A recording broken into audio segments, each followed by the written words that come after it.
What is up, everybody? My name is Corbin. I am the head coach of Allegiant Gym South Bay, and this is your Block 12 Ask Me Anything. Let's dive right in here with our very first question. So this person sets up their question by saying that they've been really happy with their body composition changes or improving their lean mass, decreasing their body fat percentage over the course of their time here at Allegiant. But what they're worried about is as we get into this holiday season, going backwards within their progress so far. And that's definitely something that we want to be aware of, right? Going into the holidays, there's a lot more opportunities between work parties, family parties, and just whatever else we have going on, whether it was Halloween, which was last week, and we've got the kids' candy at home, that sort of thing, or it's going into Thanksgiving and the holidays beyond that, where there might be more alcohol involved and that sort of thing.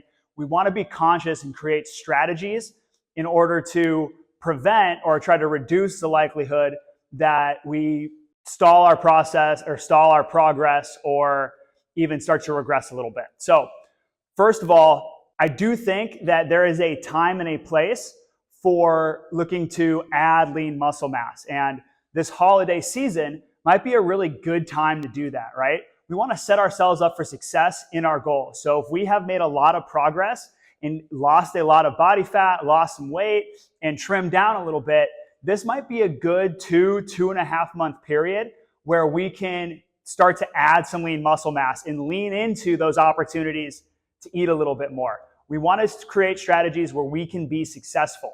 So I know Thanksgiving's coming up. I'm going to try to add some muscle mass, some good clean muscle mass. So I'm not going to eat like an idiot. I'm not going to eat like a child, but it's okay to eat a little bit more. And that's going to help me in the long run. And then as we get into, post New Year's in 2025 in that first quarter, we can get into trying to eat in a little bit more of a caloric deficit, cut back on our carbohydrates, and time up our goals with the seasons so that we can be successful in our fitness journey.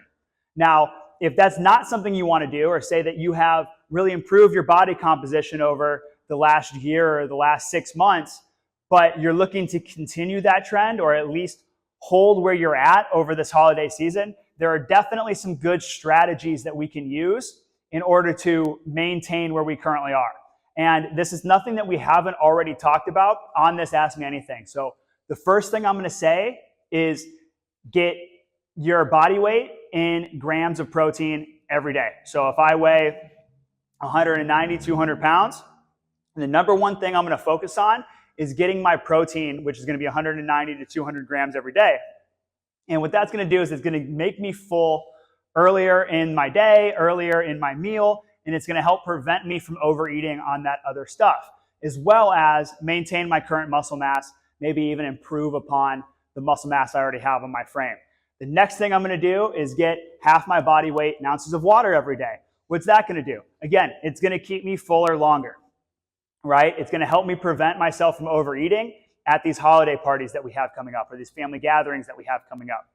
The next thing I'm going to do is I'm going to try to get 7 to 8 servings of vegetables throughout the day. What's a serving of vegetables, you say?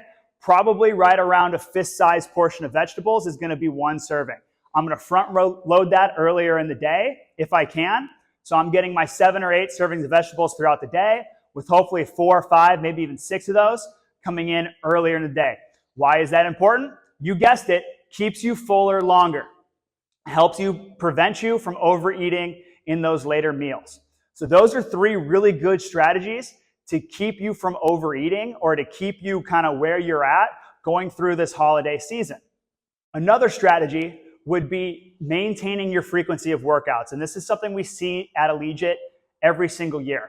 When we get into this Q4 and the holiday season picks up. So I had a lot of parents, a lot of members who are parents talking last week about how stressful their week was leading up towards Halloween. You have the kids' party at school, the costume party at school. You've got their team party. You've got their actual trick-or-treating, all of this stuff going on. And then whatever adult parties you have for Halloween. And all of these gatherings provide an opportunity to eat candy, drink alcohol, this sort of thing, right? And one way that we can mitigate some of the damage that's being done there is maintaining our frequency. When we get really busy like that, instead of hitting our 3 to 4 days at Allegiant, we might only get 1 to 2 days, or even worse, we might not show up for a whole week. If we can really build our week around those workouts and make sure we get our 3 to 4 days per week in, that's going to help mitigate the damage done over the course of this holiday season. Now, I brought it up a couple times, but let's talk about alcohol. So one of the most damaging things about this holiday season, or about holiday seasons in general, is the amount of alcohol consumption, right? You go to that holiday party and people are drinking. You go to Thanksgiving or Blackout Wednesday, right? People are drinking. And then as you get into whatever you celebrate in the winter season during the new year, or as we lead into the new year, a lot of those parties revolve around alcohol. So we want to definitely, one, be conscious of how much we're drinking, and two, be conscious of what we're drinking. So your clear alcohols are going to be your better option than your beers and things like that. And your light beers are obviously a better option than your IPAs. And so, we want to stick to 1 or 2 drinks. And if we can make smart choices, drinking that, clear tequila without any type of mixer, that's going to be a far better choice than going with a rum and Coke, something that's very, very sugary that way. And we want to try to structure our training, if possible, around those dates as well. So we can think about consuming alcohol after a workout and before a workout. So post-workout, the same day, let's say I work out on Friday morning, and then let's say Friday night there's a holiday party. I'm going to hurt my recovery process by taking in alcohol that night. So the body wants to recover from the workout, but once we start putting alcohol into our body, the number one priority for our body is to process and eliminate that alcohol. So it postpones the recovery process and it puts more energy and resources into processing that alcohol, which is going to elongate your recovery process and probably not make it as good. So ideally, we give our body those 24 to 48 hours of recovery after a workout before we consume any alcohol. And then same thing going into a workout. So let's say I have a holiday party on Saturday night, and then my next workout is scheduled for Sunday morning.